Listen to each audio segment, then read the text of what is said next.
And you rise, look back at that sepulchre, the body out of which you've just emerged. And it's ghastly pale to fulfill Scripture, the 30th chapter of the book of Jeremiah. The 30th chapter of Jeremiah. Why is every face so pale? And so you look at it and it's ghastly pale. And now comes the great unfolding of the wind, the Spirit. So much is said in John about the importance of the Spirit, the importance of the wind. And you hear it and you feel it. And you wonder, where is this strange, unearthly wind coming from? You know it's here, you feel it here, but it's all over. And then all the symbolism of Scripture begins to appear before you. And it happens so automatically and so naturally. And when three men take the place where the body was when it disappears, you look at these men, they can't see you. But you see them and you hear every thought. You hear their words and read and discern what they're thinking. And when two of them are, well, they can't believe what the third has announced. For the third has announced what he has found, and he finds the sign of your birth. For you're told in Scripture, this shall be a sign unto you. You will find a babe wrapped in swaddling clothes. It's a sign. It's not the event. It's not any more the event than the flag flying on the White House tonight, if the president is there. If he's in residence, the flag flies. It only signifies his presence, but that's not the president. If I want to know, is he in office? Look to see if the flag is flying. For whenever he's in office, that flag should fly. And when he's not in the White House, the flag is lowered. So the little babe wrapped in swaddling clothes is a sign, signifying an event. This unearthly event where the individual has been born into an entirely different age, a new world, a new beginning. Pardon me. So they find the sign, lift the sign up, and place it on the bed. And you will take that sign, a child, you will raise it, you look into its heavenly face, and say some wonderful, endearing sentence. And with that, it will break into a smile. And the whole thing will dissolve while you are still holding that sign in your hand. A living babe wrapped in swaddling clothes. So that's the second mark I bear upon my body. I bear upon my body the marks of Jesus. For in my body I bear the death of Jesus. And now, because it's life through death, he must now spring into flower. And these are all the marks of the flowers that appear upon the tree. And that's the second one. And then comes the third. And the third mark you will bear upon your body is when he reveals to you your true identity. For God is a Father. And if God is a Father, and he succeeds in his purpose, which is to so give himself to you that he actually becomes you, in that moment of becoming you, you are a father. And so he brings in this third mark his son. And the son calls you father. And you know exactly who you are. And you know exactly who the child, the boy is. He is David. David of biblical fame. And there is no doubt in your mind, no uncertainty as to this eternal relationship. So you can say, I now bear that mark upon my body. And then comes the other sign. For he brings us out of this wilderness with signs and wonders. And so the one sign identified with the escape from Egypt as we make our exodus is that of the serpent. And so the great fiery serpent is lifted up upon a rod that buds. And here, in your wonderful body, you'll feel it as though it took place physically. You'll feel it just as though the whole thing was taking place physically. You'll be split from top to bottom. And you will observe this thing that is split, that the book of Hebrews equates with the body of Jesus. The curtain of the temple is the flesh of Jesus, as we are told in the book of Hebrews. And you feel the flesh being cut right down from top to bottom. And just as it split and you see it parted, you look and behold the blood of God at the base. It's not red, it's liquid golden light. As you look at it, you know in the depths of your soul, I am it. That is my very self. Knowing it, you fuse with what you perceive. And the perceived and the perceiver become one. And then like a serpent, but a fiery serpent, you ascend this rod right up into your skull. That's the other mark you bear upon your body. And then comes the seal of approval as the final mark. And that seal of approval is when the heavens open and there is no limit, no circumference, just infinite transparency, translucency. And you look up, and hovering above you, as though floating on water, yet there is no water, but just as though it were floating, is this heavenly dove. And it looks at you, and its eye catches your eye, and you do it automatically. You raise your hand. It gently descends upon your hand, and you bring it to your face, and it smothers you with affection, kisses you all over your head, and while it's smothering you, the whole thing dissolves. But I'll give you one little instant between. Whether it happens to you or not, I don't know. But I must tell you, I have not written it. I omitted it from the telling in the book.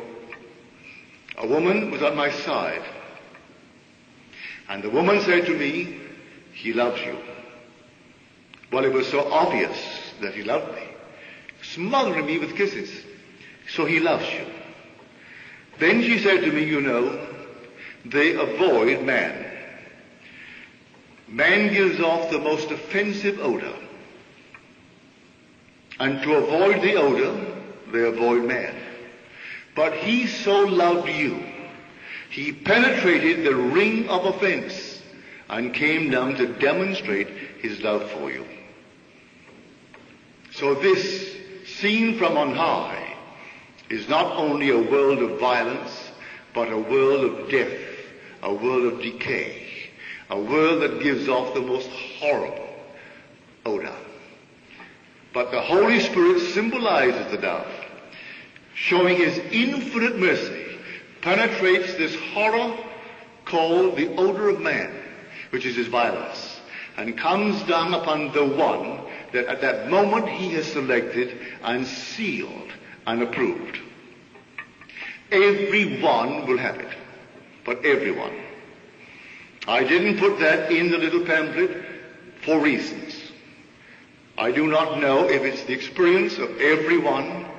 The dove is the experience of everyone, but that portion I omitted because I didn't want someone to feel that it was something different. But that was my experience. She said to me, he loves you. And I didn't reply because to me it was so obvious that he loved me. And then she gave me the reasons for his descent and told me that this horrible odor that man gives off so offends them that they avoid man. But that his love was so intense for you that he penetrated the ring of offense and came down to demonstrate his love for you. His work in me was finished, and he sealed it with himself.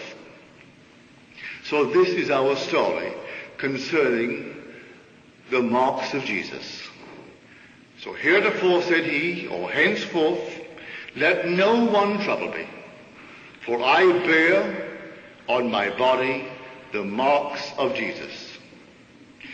Has nothing to do with the stigmata. The stigmata is ecstasy beyond measure. Not painful as you see on these paintings. Don't for one moment believe it.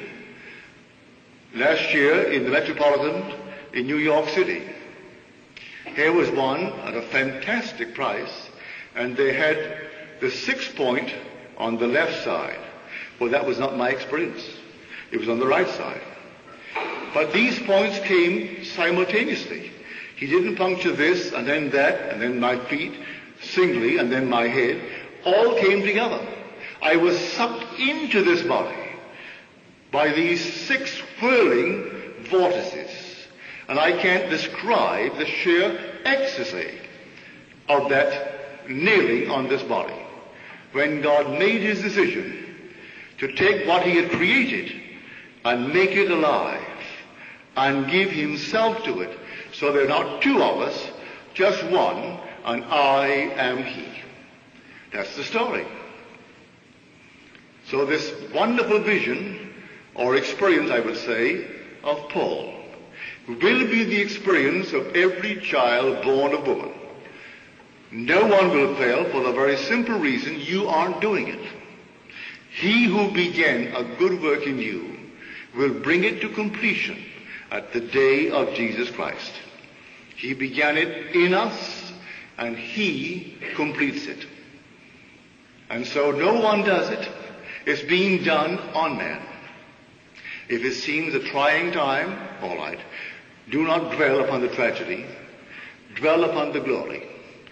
For the glory is ours. We are the incarnation of both tragedy and glory. But we should not dwell upon the tragedy to the exclusion of the glory. So here, these marks are not to be seen with mortal eye. They are to be seen by being experienced. And then you hold them forever in your wonderful, immortal memory. When you take off this garment for the last time, you will see the full significance of the experiences. It will all be revealed to you why this eschatology had to take place. So the story of Jesus is simply that portion of the message of salvation that is still in being, still in prospect, but pressing for realization. And it's realized in us. So the end comes so suddenly. It takes us unawares. It takes us suddenly. And comes to us while we're still living in this strange existential situation. You wake in the morning, the same person. You go to bed that night, the same person that you were the day before. And all of a sudden, in this strange world of ours that we took for granted, this thing happens. And then you go back into the ancient scriptures and you read it and see it was all foretold. That's why the ancient rabbis said that we are predestined, or events are predestined, if foretold by a word of Scripture. If I can read it in Scripture, it's predestined. I don't make it, it just happens. It happens when the work is being brought to completion. And the moment that work is coming to completion, well then, it unfolds within us. So, Jesus Christ is a holy, supernatural being. Don't look for him in the flesh. So let me remind you what Paul said to the Galatians. Are you so foolish? Having begun in the Spirit, are you ending in the flesh? Don't look for any physical Jesus. Don't look for any man outside of yourself as the Savior. Listen to the words of Isaiah. I am the Lord your God, the Holy One of Israel, your Savior, and besides me there is no Savior. Who spoke? I am. I am the Lord your God. the Holy One of Israel, your Savior. So don't make any image of a Savior outside. For when he comes, he is going to come within you. And when he comes, you'll understand the words. I have told you before it takes place, that when it does take place, you may believe that I am he. So all this was said of the Lord, and it happened to you. Well, then you'll believe I am he. For these things only happen to the Lord. He is born out of a tomb. He allowed himself to be entombed voluntarily. No one takes my life. I lay it down myself. I have the power to lay it down and the power to lift it up again. Or I put me in the tomb and I will rise. And so they put him in the tomb, the human skull. And when he rises, you will know I am he. So he rises. And may I tell you, the sensation is one of rising from sleep. The only reason that you know it was so deep that it was likened unto death is the location. When you find yourself in a tomb, only the dead are placed in tombs. Therefore, finding yourself in the tomb of your own skull, and you know it's a sepulchre, and it's completely sealed. However I got there, I don't remember. But whoever put me there must have thought me dead. Because I didn't realize that I went into the place, but here I am, I'm in it, and it's sealed, and I wake in it. Waking in it, in a tomb, I must now associate my state with death, but I'm not dead anymore. Then you know the words of the first chapter of the book of Revelation. I was dead, and I'm alive forevermore. The faithful witness, the firstborn from the dead. The mystery of life through death. Except a grain of wheat fall into the ground and die, it remains alone. But if it falls into the ground and dies, it brings forth much. So that grain of wheat was the creative power of God, called in Scripture Jesus Christ. And so it penetrated the tomb, the cenotaph, the skull of man. And there, in that tomb, it dreamed the dream of life. And then comes the last scenes, these wonderful scenes as they unfold in you, revealing how you really are the very being that entered you. For in that day you will know that I am he. Now you dwell upon it, for I'm telling you, everyone is going to have this experience. Everyone. No one can fail because you aren't doing it. You're not doing it on the outside at all. While you go about your business, doing all the things on the outside, being a greater person, a wealthier person, contributing more to society, all these things are lovely. But while you're doing these things, a work is taking place in you of which you're totally unaware. And when that work is being completed, it begins to unfold and unveil itself in this series of supernatural experiences. And one by one they unfold, and then you know, I am he. I can tell you, for the first time I told the story of the crucifixion, it was a strange reaction. It happened in New York City. And so the very next night was lecture night, and I told my friends, just as I've told you tonight. Well, their reaction was one of, who does he think he is? That was the reaction. I wasn't telling them that I differed from them. I was just telling them exactly what happened to me. And what happened to me, I can't conceive as something different from what either has happened to you or will happen to you. And so I simply told him. I heard the voice distinctly. They heard the voice, But only I heard the last expression of the voice. They heard this wonderful conversation between the woman and God, the voice of authority. But when it came to the very end, I and I alone heard it. But it came from the depths of my being. I laid myself down within you to sleep. And as I slept, I dreamed the dream. I dreamed that I'm you. And dreaming that he's me, he fused with me. And you'll understand that second chapter of the book of Genesis.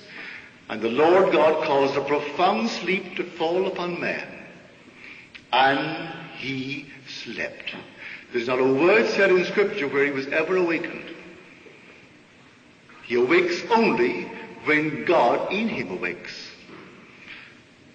And he told Abraham the most fantastic story. And a deep, deep sleep fell upon Abraham. And he slept. And there's no thought in Scripture where Abraham, in his long, long journey, was awakened. He was dreaming. Well, who was dreaming? God entered death's door with those who enter, and lay down in the very grave with the man, and dreams with him until they're both awake, but they aren't two when they awake. When they awake, they're one. And you will say, I am he. So I bear on my body the marks of Jesus.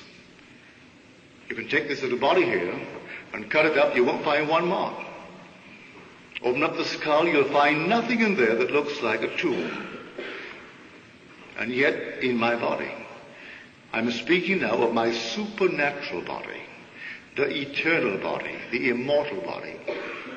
That's where the drama really takes place. And these are only shadows of that body.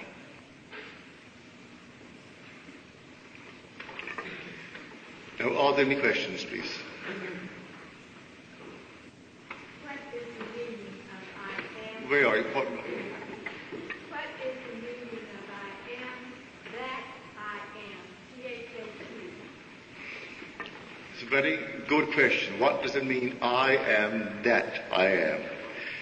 A friend of mine drove me to Tiburon yesterday, and he's a very, very serious student of the mysteries, spends much time daily, in spite of his business hours that he must give to the business where he works, with his concordance, and he came up with an excellent interpretation of that. He said, you speak, and the Bible speaks constantly, of two ages, this age and that age. So I am not only the God, I am the God of this, the world of Caesar, but that I am. Taking one from this level into that level. So there's no other God. So I am that I am also. For he's speaking of an entirely different world. We can't deny here that before man can do anything, man must first be. Well, that's obvious. I am. But can I believe that when I go into an entirely different sphere, I will confront the same I am? Yes. Under different circumstances, in an entirely different world. But you can use it here on this level to make it as practical as you want. When you think of something, all right, it seems to be detached from you. Be perfectly still and assume I'm that until it ceases to be that and it becomes I am. Think of, for instance, take a little story of health or wealth. Well, there is health or there is wealth. I'm not feeling well and I'm not wealthy. So therefore it seems like that over there. But if I am all, I will assume I am healthy. Well, health seems to be other than myself when I begin to assume it. I will draw it closer and closer and closer until I feel I am healthy or I am wealthy. The story of Isaac drawing his son. clothed in the garment where he tried to deceive. Come close, my son. Come near, my son, that I may feel you. And so Jacob comes clothed as Esau. And finally, it is not out there anymore. It is here. The secret of making there, here, and then, now. Any other questions, please? In the next world, will people experience this experience that you are speaking of? If they have to experience it while they're here in flesh. Did you hear the question? In the next world, will people experience that which I spoke of tonight? If they have not now experienced it, will they experience it there in the flesh?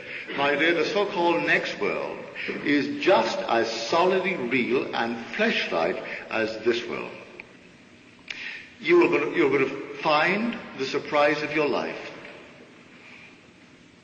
that it is just like this world. They're not made of gossamer. They don't go through walls as people teach. They're just as solid as this, with all the problems they have here. And they procreate there, and they die there too, just as they die here. This is a curved play. This is only a section of the play. And so 70 is allotted this. All right. Another is allotted another section of time. You will make your exit here to find yourself not necessarily in the same month of the same year following death. You may find yourself 1,000 years beyond or 1,000 years back. That will be determined by the work yet to be done in you. He began it, he's going to complete it. And he's not going to ask you for your permission to insert you into that wheel, as the 8th chapter of Romans tells us. The creature was made subject unto futility, not willingly, but by reason of the will of him who subjected him, in hope that the creature will be set free from this bondage to corruption and obtain the glorious liberty of the children of God. So he didn't consult me to put me in this place. Didn't consult you. We were made subject unto futility, not willingly. And that was shown me so clearly in vision one night when I saw all these people, and they refer to this world of ours as woodland. They don't call it earth. Woodland. And I was talking to Heine, the great German poet. And he said, Neville, they all speak of it as woodland. Not one of them believed that anyone could ever come back from woodland. Woodland to them is eternal death. And so you read the 8th chapter of the book of Mark. And when the eye was opened, he was asked, now what do you see? He said, I see men like trees walking. This is like a tree. As far as they're concerned, this is all woodland. And they wouldn't believe my stories at all. They'd love to hear them. I told them all my stories of earth. But they didn't believe me. Any more than they believe the gospel story today. Read the 28th chapter of the book of Acts. And he spent the entire day from morning to evening trying to convince them of Jesus, using as support for his argument all the arguments of Scripture. And some believed what he said, and others disbelieved. Good night.